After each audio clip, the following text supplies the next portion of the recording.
नवीन कृषि मंडी में भूखंड की नीलामी।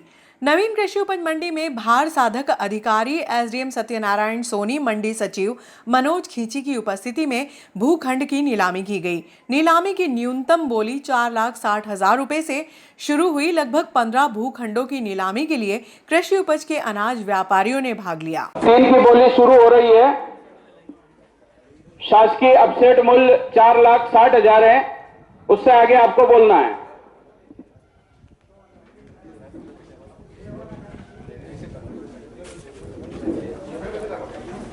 कर लीजिए, पहले बोली चल रही है। भूखंड क्रमांक 3, भूखंड क्रमांक 3 की बोली लगाएं फटाफट।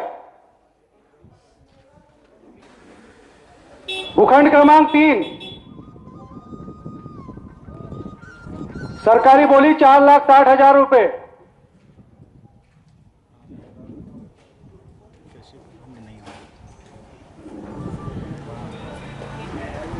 भूखंड क्रमांक 3 पर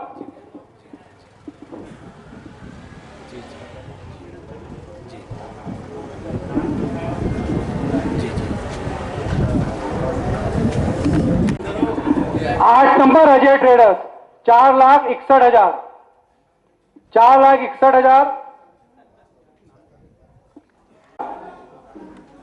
4,62,000, 4,63,000 Ajay traders 8 number 4,63,000 Ajay traders 63, 4,63,000। और कोई बोलने वाला? 4,63,000 एक, 4,63,000 दो, 4,63,000 तीन। Ajay traders 8 number 4,63,000। कमलेश तख्ती ले ले 8 नंबर की। न्यायालय परिसर के सामने से भारी वाहनों के आवागमन को प्रतिबंधित करने के लिए मंगलवार को जन सुनवाई में अभिभाषक संघ के अध्यक्ष विजय सिंह वर्मा वकीलों के साथ पहुंचे, लेकिन जन सुनवाई में एसडीएम सत्यनारायण सोनी, तहसीलदार मुकेश सोनी दोनों अधिकारी नहीं मिले तो अभिभाषक जन सुनवाई कक्ष से बाहर चले गए।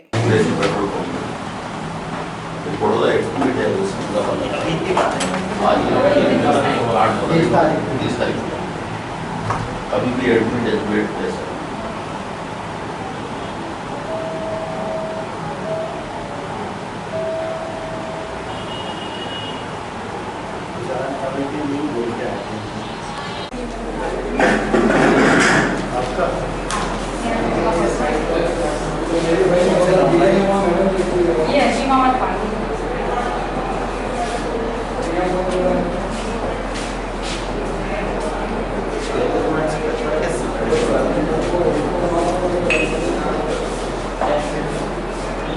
प्रवेश रोकने को लेकर वकीलों का एक प्रतिनिधिमंडल अधिकारी से मिला था, क्या आश्वासन मिला? आश्वासन के नाम पे तो मुझे कोई दिखा नहीं ऐसा कुछ रास्ता जिससे कि आम जनता को राहत मिले या मुझे पर्सनली राहत मिले। जन सुनवाई के नाम पर सिर्फ कुन्हेल टप्पा के तहसीलदार साहब और हमारी नायब मैडम बैठी है और एसडीएम साहब अपने चेंबर में बैठे थे और तहसीलदार साहब अपने चेंबर में बैठे।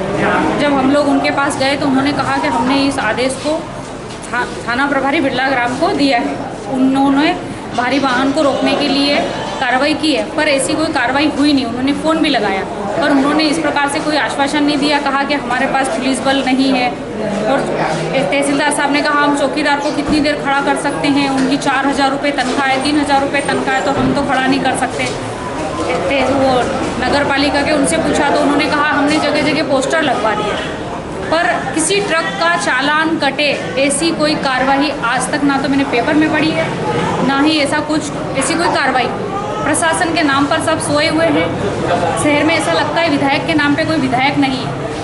राजस्व विभाग में ऐसा लगता है एसडीएम के नाम पे कोई एसडीएम नहीं है। उनकी इतनी खिल्लियाँ उड़ी, इतनी पेपरबाजी हुई, मेरे बेटे का एक्सीडेंट हो गया पर उनके कान पे जुआ तक नहीं रहेगा। आज मैं लाखों रुपए से मेरा नुकसान हुआ, मेरे खिलाफ कायमी हुई, पुलिस बल ने मेरे खिलाफ कायमी की है। जबकि एक माँ अपने बेटे के खिलाफ मतलब एक्सीडेंट से प्रताड़ित थी। पुलिस ने मेरे विभाग को मतलब अगर मेरे खिलाफ कोई शिकायत आई थी तो मेरे विभाग को उनको सूचना करनी चाहिए कि वर्मा जी या अध्यक्ष जी आपकी वो किसी वकील ने किसी महिला के साथ गाली गलौज की है या मारपीट की है या उनसे ज़बरदस्ती पैसा मांगा है, तो एक बार पुलिस का काम था कि वो सूचना करे। पर मुझे बिना किसी सूचना के 308B में उन्होंने दर्ज करके संज्ञेय अपराध में डाल दिया है। आज मैं अपने बच्चों को देखूं या मैं यहाँ थाना कचहरी करती थी, आज मेरा बच्चा बेड पे है, मैं लाखों रुपए लगा चुकी हूँ और उसका एक ऑपरेशन और अभी बाकी है कमर के। तो मैं तो प्रशासन से बिल्कुल निराश हूँ और आम जनता भी शायद निराश ही होगी। जिस प्रकार से एक वकील निराश है तो सभी निराश होंगे।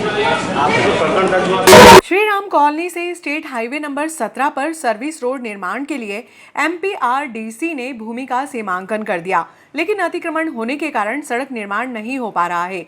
ये बात वार्ड पार्षद प्रतिनिधि भूपेंद्र सिंह राणावत ने जन सुनवाई में तहसीलदार मुकेश सोनी से कही। राणावत ने बताया कि श्री राम कॉलोनी वासियों को स्टेट हाईवे पर जाने के लिए 2 किलोमीटर घूमकर जाना पड़ता है। यदि सर्विस रोड का निर्माण हो जाता है तो सिंहस्थ में क्षेत्रवासियों को राहत मिलेगी। आपने आज ज्ञापन दिया, क्या मामला है? देखिए, 2 प्रकार के ज्ञापन है। एक ज्ञापन में वार्ड क्रमांक 14 श्री राम कॉलोनी, जो कि लंबे समय से मैं मांग रहा हूँ, माननीय मुख्यमंत्री जी के निवास पर जाकर भी माननीय मुख्यमंत्री जी से आग्रह करके आया था कि श्री राम कॉलोनी को सिंहस्थ को देखते हुए जो स्टेट हाईवे 17 नंबर है उसके पास जो एक ब्रिज MPRDC डिपार्टमेंट ने जो ब्रिज बनाई थी उससे सर्विस रोड जो बनेगा, उस सर्विस रोड से बनने के 2 बड़े फायदे हैं। एक, वार्ड क्रमांक 14 को सीधा जीवन दान मिलेगा। दूसरा, वार्ड क्रमांक 14 के साथ साथ वार्ड क्रमांक 15 आदिनाथ कॉलोनी, वार्ड क्रमांक के साथ 15 के साथ में 22 और 23 जो कि प्रकाश नगर का एरिया है, और उसी से जुड़ा हुआ जन्मोजय हॉस्पिटल और जो बिल्लाग्राम का क्षेत्र है। क्योंकि अगर हमें अभी बस स्टैंड जाना होता है या गोल्डन एरिया में जाना होता है लाल गेट की तरफ, तो घूम के जाना पड़ता है 3 या 4 किलोमीटर। यदि ये रोड हमारी नगर पालिका बना देती है और MPRDC उसको सर्विस लाइन को बना देता है तो बड़ा काम हो जाए और बड़ा लाभ मिल जाए।